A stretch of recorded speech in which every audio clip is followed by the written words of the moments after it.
sont arrivés d'Abidjan il y a une dizaine de jours. D'abord placé en quatorzaine à cause de la pandémie du Covid-19, ce groupe d'enfants, accompagnés de leur mère, peut désormais être pris en charge par l'équipe médicale de l'hôpital Wolfson de Roulon.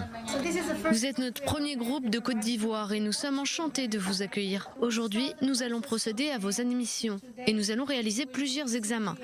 Prise de sang, électrocardiogramme et enfin une échographie. Âgés de 1 à 7 ans, ces enfants sont tous atteints d'une malformation cardiaque congénitale.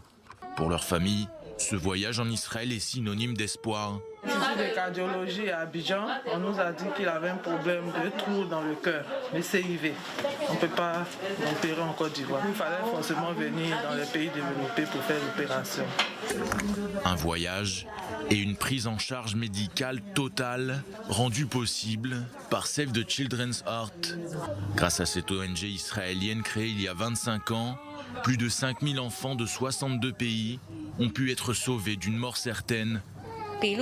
Notre but, c'est de faire venir en Israël des enfants atteints de maladies cardiaques pour les sauver, peu importe où ils se trouvent. À Save the Children's Heart, nous croyons que n'importe quel enfant, peu importe d'où il vient, sa couleur de peau ou sa religion, doit pouvoir se faire soigner et doit pouvoir vivre comme tout le monde.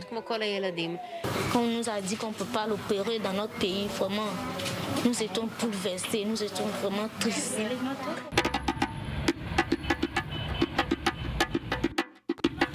La Côte d'Ivoire est en effet un pays en voie de développement de 26 millions d'habitants. L'accès aux soins de santé y est difficile, les infrastructures médicales sont peu nombreuses, tout comme les effectifs et le matériel. Pour ces mamans, pouvoir soigner leur enfant en Israël est un cadeau tombé du ciel. Il y a vraiment une bénédiction divine parce que c'est la terre bénie, donc je suis confiant. Assuré, je suis très optimiste. Très optimiste. Je suis rassurée et je rends gloire à Dieu. Totalement confiance à la médecine israélienne.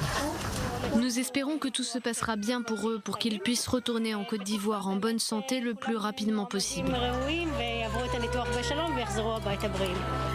Ces prochains jours, Zénab, Mia, Brian, Aaron et Prunelle bénéficieront donc d'une intervention chirurgicale et resteront près de 2 mois en Israël en observation, avant de repartir chez eux en parfaite santé.